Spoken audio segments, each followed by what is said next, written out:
Hey folks, it's the OSMcast once again here at MTAC, and we have two wonderful voice actors to talk with us at the moment.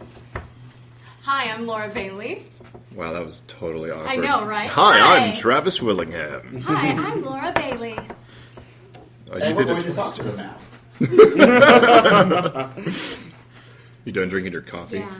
Okay, so let's start with something easy. Okay. Tell us about yourselves. All like what? Who are you? Who you are? What you do? The studio audience at home, so they know who you are. Life story, how you came to be. Oh my gosh. So I started out doing Dragon Ball Z at Funimation because I lived in Dallas. Don't, Travis. Well, I'm sorry, I might have to burp. I'm good. I am a voice actress, and at Funimation I was also a director, and I did some line producing, and then a few years back I moved to California, and now I am strictly an actor working in LA. It's fabulous. I love it.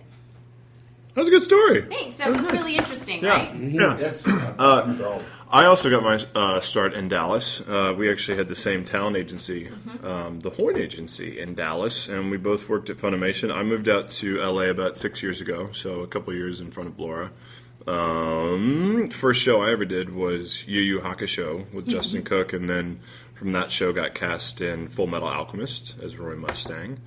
Worked on a couple other shows there at Funimation. We actually continue to work with them. We fly back all the time. And moved out, and now we're working on original animation and video games and stuff like that. Yep. So one of the questions that I've been asking a lot of voice actors, which do you have more fun working on video games than on animation? Because it seems like a lot of them have kind of. You can have more freedom. Right. Well, it depends. I mean, everything is different. You know, doing anime is different than doing original animation, and both of those is different than doing video games. I personally, I'm a gamer, and I love video games, so getting to work on projects that, you know, I've always looked at and gone, oh my gosh, like, you know, playing Dragon Age or Mass Effect, and then getting to turn around and work with the people that do that is, like, you're sitting in the booth going, oh my gosh, they recorded Mass Effect right here, and I'm totally geeking out. So I guess most of my family doesn't know, like, anime and everything, so if I say, my dad's a gamer as well, so if I say something that I've done in the gaming world, then he's like, oh, I know that one, that's cool. Yeah, my mom's the same way. She's like, now is this the Japanese cartoons that you're doing? I'm like, yes, Mom, and it's anime, and she's like, oh right, the anime,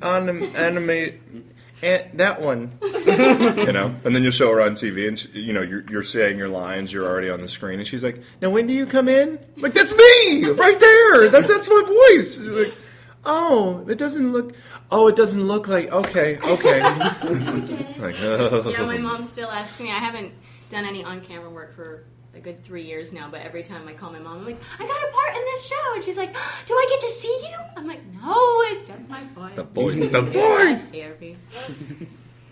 What have been some of your favorite roles? Oh gosh, I really liked playing Sana in Koto-cha, just because she was so fun, and so much of that show was like personal jokes that me and Colleen, who was one of my best friends, and she was actually my roommate at the time when I started doing that show. We had just a blast during the recording sessions because we would just crack each other up. And recording Shin-chan is a lot of fun. Baby. It's a complete break from any other normal anime that I do. And you know, saying normal with anime is already weird. Loose. But, it's a loose term. But Shin just takes it in a whole other level. And, you know, talking about poop and... Can you do my line? Farts. Okay. Just please do it. Just one time. Travis loves the line, poop. Because I said it like one time during the show, and I've told him about it, and ever since then he's always like, do the line. Oh, I love it. How can you not love farty poop fart? Yeah. Exactly. It's also the face, too, because you make that awesome, like... My Wookiee face. It's like my special ed Wookiee. And then getting to work on Final Fantasy was pretty cool, too, because, like I said, huge gamer nerd, so then getting to work on any Final Fantasy project is like... You guys didn't see the face at home, but I just made a total nerdgasm face. And that you did indeed. What was the original question? What's your favorite role? Favorite role. I got sidetracked by farts and poops. Roy Mustang was awesome. He was like Roy Mustang was one of the most complete characters I was ever able to play, voiceover wise, and obviously from a nerd standpoint, getting to play the Hulk and the Human Torch and Superhero Squad was pretty sweet. There's nothing like looking down and seeing Flame On and Hulk smash. And you're like, I get to say that. That's fun. So those are pretty sweet. And video game roles are great too, but I haven't had quite the illustrious video game career that Laura has. But she's gotten to work on some pretty sweet titles. Yeah. You were Clint in Tales of Vesperia, weren't you? You were in Tales of Vesperia. Was that Clint? Wait. I think that was Troy. Wasn't that Troy? I don't remember. Troy was Yuri. Troy was Yuri, that's right. Oh, I It am was funny Clint. that Troy was Yuri. And Yuri Lowenthal and was... Not Yuri Yuri Lowenthal. Lowenthal, which is... Yeah, what was the character's name? It was Yuri something- Lowell. Yes, Yeah, Yuri Lowell. It was the same name, mine's missing the Thal. Thal. Yeah. Yuri So Lowell. weird. Yes, Clint, sorry. My brain turns to oatmeal at random parts of the day. There's been many times where fans ask you, weren't you so-and-so? And you're like, no, I was not that person. Then you go look it up online and go, I was that person. And you were in Vesperia as well, right? I was. And that's one of the things. I told so many fans, I'm like, no, I was not in Tales of Vesperia. I was in Tales of Symphonia. And then I went back and listened to one of the clips online, and I was like, oh, crap, I was in Tales of Vesperia. That's me. Symphonia, Vesperia, no. we're like... Well, it was in both, but I didn't remember being Gauche, something like that. I don't Yeah, remember his name. they're I like just- two of the twins or something. Yeah, is that so weird? You just sometimes you have like a session that lasts for 2 hours on one day, and you don't remember the name of the title, because a lot of times you go in and record and they don't even tell you the name of the video game because it's all secretive and non-disclosure, and they can't tell you the title because they don't want it to be released to the public before they get done making it. That's how Street Fighter went down. That's I mean, how Street Fighter went down. tell them your auditions. Well, they couldn't tell us what the name of the video game was, and they couldn't tell you the name of the character. It was just Nothing. Girl 1, and the only reason I knew it was Chun-Li is because they showed me the character image, and I was like, oh, that's Chun-Li. Oh, my God. We're auditioning for Street Fighter right now. This is totally crazy. But yeah, so a lot of times I won't even know I was in a game until it comes out and a fan shows it to me. I'm like, I don't know. I don't know if I was in that one. Yeah, maybe. I'll sign. I have no idea what character I was, but I'll write my name. Right. Yeah. But even a character that gets very few lines, some fans can still latch on to that character and really appreciate them. Oh, yeah. Exactly, Big time. Exactly. We're gamers. We know. Yeah. We do it.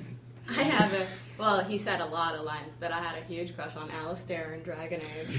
Oh, goodness. She really did. She's not exaggerating. Alistair is so dreamy. Alistair is so beautiful. Shut up. I would make him leave the room whenever I'd have a romantic moment with Alistair. Leave. Get out! Go to your room! She's leaving me for someone that's me not time. real. I can wear armor. You could talk to me in a conversation wheel. That's right. It's not a wheel, it's a list. My Mass Four Effect options. was the wheel. Oh, you were such a nerd. I know. Sorry. So how American did you feel when you were playing Guile? Oh man, jeez, totally American. All the lines were like, "Mission start," it was just as military as you could make it. The weird thing was that when we were doing Street Fighter, it was still kind of in a developmental process. So in the cutscenes where we had the actual animated scenes, we weren't actually dubbing to anything that was already there. We had no picture. Like sketch drawings and some storyboards. So we weren't really matching anything specifically. So we had kind of a vague idea what was going on. But they told me if anything, they were like, make him badass, make him tough, make him military. And I was like, I can do that. Personally, I wanted to ask, one of my favorite anime ever is Soul Eater. I understand you're doing awesome. manga. Yeah, and that's you. I'm sorry, I'm having a little bit of Baka's great. I'm fanning a little bit here. Each of you have been in each of our fandoms. Yes. Apparently. Yes. Very cool. And you did Ginkgo in Mushishi. Mushishi. That's. And I was free in Soul Eater. Oh yeah, he is. He's the immortal werewolf. Yeah, the crazy. That's right. with the eye. Oh yeah, the Mr. Immortal guy. Do you guys watch these anime before you start recording them, or do you pretty much just come in and look at the script? And... It depends on the show. You know, like if we're a lead in the show, sometimes it just, it depends on the studio, it depends on the project. Sometimes we'll be given the show beforehand, or we'll do research online or something. And then sometimes, you just walk in, you have no idea who you're playing, you have no idea what you're going to sound like, and they're just like, okay, today you're a little girl, and she is really mean, and here's your lines. And they'll give you some character background or whatever, and you'll throw out a voice, and then they'll come back and be like, pitch her up a little bit, and then they'll do all right, maybe a little more texture, and so you spend the first 20 minutes just trying to come up with the voice, and then the next 20 minutes just kind of coming up with the attitude or whatever. But some of the shows, I know Fullmetal Alchemist, I watched all the way through before we started it. Same for Mushishi. And you were watching Brotherhood on the Funimation. Yeah, I catch channel, I catch all the new the ones that they subtitle just to kind of stay up. So because I'm a fan of the show, I really like it. Did you get to the Mustang in the Brotherhood as well? Yeah, awesome. Yeah, they brought everybody back except for Aaron Dismuke, who sounds like me now. So it'd be kind of strange if he was like brother, and Damian Clark because he's in California and he couldn't come back to do Scar anymore. So those are the only two that are new. Although, what's her name? Maxie Whitehead? Maxie Whitehead. She sounds just like Aaron. It's freaky. Totally crazy. It sounds like Aaron re-recorded it. She's so close to him. Yeah. Wow. But it's so neat when you meet voice actors who are also fans of the medium. It's really awesome. It helps because I think there are some that don't quite, there may be some that don't like watching anime per se, but I know that Laura enjoys it. I watched every single episode of Dragon Ball Z before I ever worked at Funimation as a voice actor ever. I just enjoyed the show, which kind of freaks her out a little bit. He's like a huge fan. I'm like a fan, and I'm dating Kid Trunks. That's not weird at all. When I went to his house, that he grew up in for the first time, and he had rows upon rows of VHS, baby. Plus 3 figurines of Goku, and I'm like, oh my gosh. She thought I thought you were joking. Oh, I was serious. Wow. My stalker dreams come true. Yeah. Yeah, it's good because we can really appreciate it, we'll see, and we'll walk through dealers' rooms and we'll see cool action figures and stuff. We might buy them, and we might buy little trinkets and wallets and keychains and stuff. And even just the other night, flipping through their channels, I saw that Monster was on the Sci-Fi Network, and I was like, it's just if I didn't do voices, if I had no idea what this is the kind of thing that I would stop on and look at and go, what is this? This looks interesting. You know? So it just sparks our attention. Well, you guys have made me curious now. How long have you guys been together? Personal question time. Years? Yeah, it's been almost 3 years now. 3 years. And how did you guys meet? We've known each other for a decade. Yeah. We knew each other back in Dallas before either of us worked at Funimation. It was 1999, and we were, again, with the same talent agency. I just graduated high school. Yeah. And we signed with the same agency. And we were doing, extra work on some crappy... independent films that were so bad. And I think we met because we were in a restaurant having a conversation with each other in the background of a scene, And Which is where you have to just make your mouth move. Yeah, you're not actually talking. You're just pretending that you're talking. And we hung out for 8 hours doing that. And we thought we were so super awesome because we got $99 for the 8 hours. I know. Oh my gosh, we're getting paid so much. We're rich. And then the next time I heard from you was when you called me about Dragon Ball Z. Yeah. Okay. So, all right, we're gonna go here. So, we're in college, and I've bought all these VHS tapes, and I'm loving Dragon Ball Z. All my fraternity brothers and friends, I get everybody in on it because we'll watch the really action-packed episodes with Cell and Vegeta and all this stuff, and so we're all on our couch screaming Final Flash and doing Kamehamehas and all this stuff, and During at the end of the episode, the credits are going up, and I see Laura's name, and I'm like, oh my god. Oh my god, I know her. She's in my talent agency. So I call our agent. I'm like, can I have Laura's number? She gives it to me. I call Laura, and as soon as she picks up the phone, I'm like, oh my god, what are you doing? How are you in this show? I love this show so much. How'd you get me in? Who is this? Totally forgot who I was. And she's like, who are you, scary person? How did you get my number? And thinking that we had worked together, I was like, oh my god, she can totally get me an audition at Funimation. I could go be in Dragon Ball Z. And so every time I saw her in audition, I did the same thing. Can I come audition at Funimation? And 2.5 years here's later. The thing. No audition. You never know. So many people, when they know that you're a voice actor, there are so many people that ask, can I get an audition? Mm-hmm. And that happened a lot. It wasn't just you. I'm still hurting over this. Oh. And you don't know who is a good actor and who, can voice act. And so it's really hard to... And I was still new at Funimation at the time. So it's hard to, bring somebody in and go, okay, I'm staking my reputation on this person that I just brought in the door when they might just totally waste 4 hours of your time and waste all of this production money. Not to say that you would ever have done that, my darling. Put down the shovel, honey. The hole's deep enough. But he's awesome, and I wish I would have been the one to bring him in. Yeah, but you're not. Nope. I got no claims. Well, he still got in. That's right. I still got in. So, do you ever pull any good pranks on other voice actors or? Oh God, yes. Chris Sabat. Chris Sabat is the prankster of all pranksters in the voiceover world. If you leave your laptop or phone or any kind of electrical device around him, it is up for grabs. He will take people's laptops and change their wallpaper. He'll take your Facebook or your MySpace and completely... he'll spend 45 minutes altering your account. He put a blog up from me on my MySpace, an entry, and fans still respond to it thinking that I'm the one that did it, and it's totally off the wall and weird. I just never took it down because it was funny. I did that to Sonny. Yeah. He left his MySpace up on one of the Funimation computers one time, and I spent, probably 30 minutes finding funny pictures and making his profile pictures. His profile is completely different, and it might still say, because I don't know if he ever found everything that I did on his page, but it might still say he's a woman.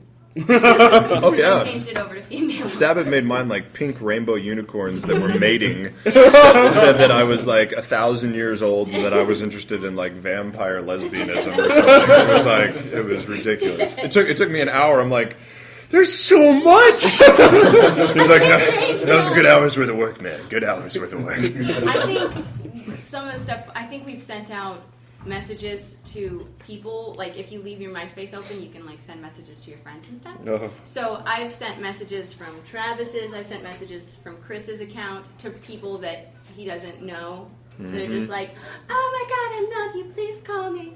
I think you're so awesome, let's get married right away.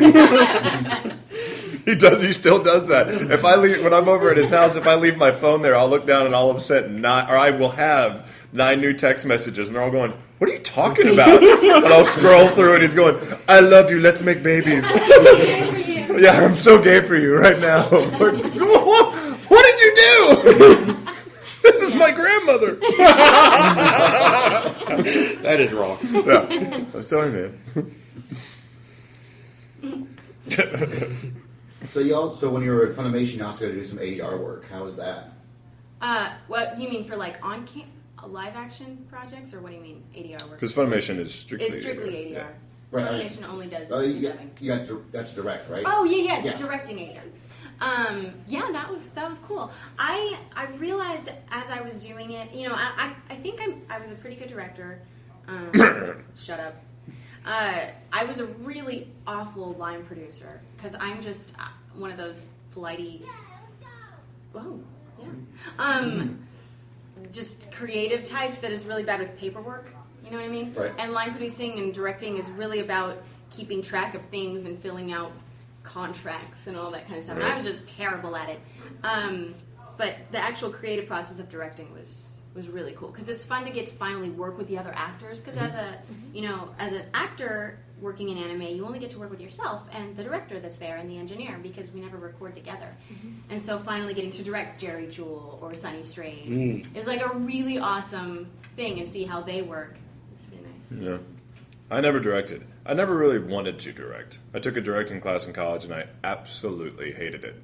Because I know what I can do, and I know what other ideas I have, but when it comes to other people, I'll either like what I hear or I won't. And then if they're like, well, what do you want? I'm like, I don't know. Make it good. Yeah. That's one of the famous... can you turn down the suck on that tape? Mike McFarland, he says that all the Yeah. time. Let's try that again. This time without all the crap. And let's not suck so much. Here we go. Here we go. Beep, beep, beep. Awful. Okay, did you want to do the Awesome 5, or do you think we need to be wrapping up? The Awesome Fly. The Awesome Five? The Awesome The 5 Awesome is Five. wrapping up. So, Okay. so are y'all done? Yep. Well, More? yeah, we're running out of time. Can we get like a battle Goodness cry? Like, gracious. Awesome All right. Five! Can we get a sonic boom in there just to? Go for it. Sonic Boom! Excellent.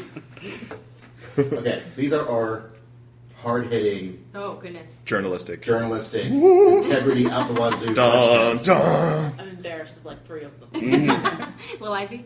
Probably. Okay. What is or are, depending on your grammatical Your favorite color? your favorite candy or sweet? Oh, good question. Reese's Peanut Butter Cups. Oh my god, Oh, that's yes. what I was going to say. Gotta say another one, can't say the same thing. Ah. Oh, I really like peanut butter and chocolate together, though. Tough. Did you say just candy or sweets? Yeah. Okay, I really like, and I don't know if it's cheating because he just said peanut butter cups, but I keep next to my PC where I play Sims a lot. Upstairs I have a jar of peanut butter and a jar of Nutella.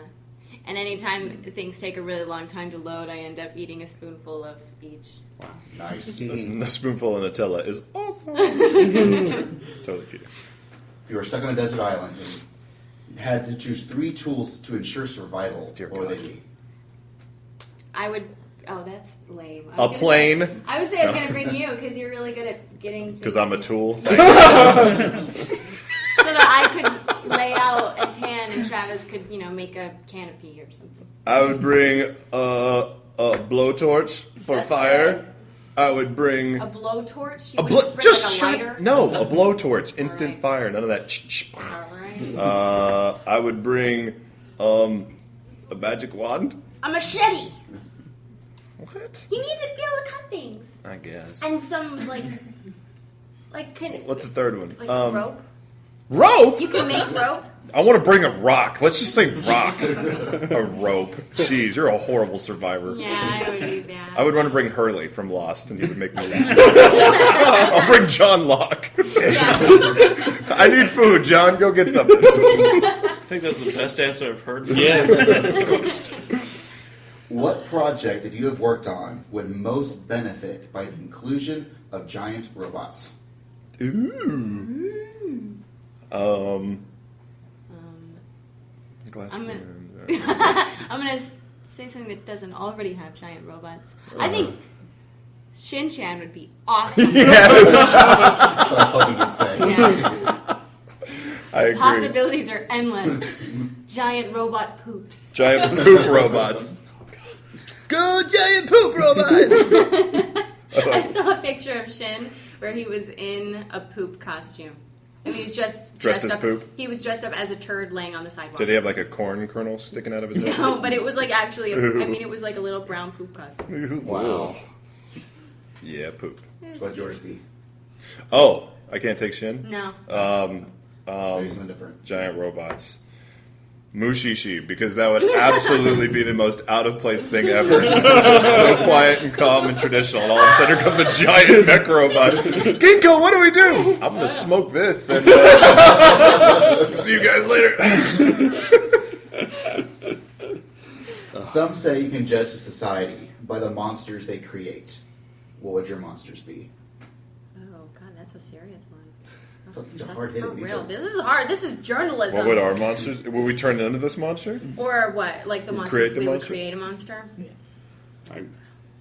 I like werewolves. You would create a werewolf. Oh, I just want to be a werewolf. Okay. I would like. Can I have like a monster that's like a cupcake? Yes. Yes. That's what I want. You may have a With, monster like- cupcake. Pink frosting. Yes, Oh that's my the best monster God. ever. Yeah, right. I mean, it can still be mean. It's kind of like like the Stay Puft Marshmallow. Yes, Man. yes. Face on it, Yeah. like on the pink Oh, dice. definitely. Very cool. I'd have to quite ask, would you have it also like, say, Soul Eater werewolf or lame, like, Twilight werewolf? Definitely not a lame Twilight. I turn into giant coyotes werewolf. None of that crap. It would definitely be half lichen, half man kind of a thing. With some sex appeal. like the Underworld? No, they're a little. I mean, they're full blown. Like they're almost full blown Yeah, they're giant hot. cat wolf things. Did you see the recent remake of the? Yeah, Benicio and Anthony. What'd you Yeah, think of it? I liked the transformation scenes. I think Benicio del Toro probably shouldn't have been in that movie at all. I think Anthony Hopkins can't say anything without sounding awesome. Yeah. And the character design was cool until you got to the face. It was a really good time though. We were all Yeah. like laughing. Yeah, we had a and great having time. It was a lot of time. gore. It was Yeah. Then finally, how many awesomes out of awesome are you? Oh, totally like. Don't put a cap on it, baby.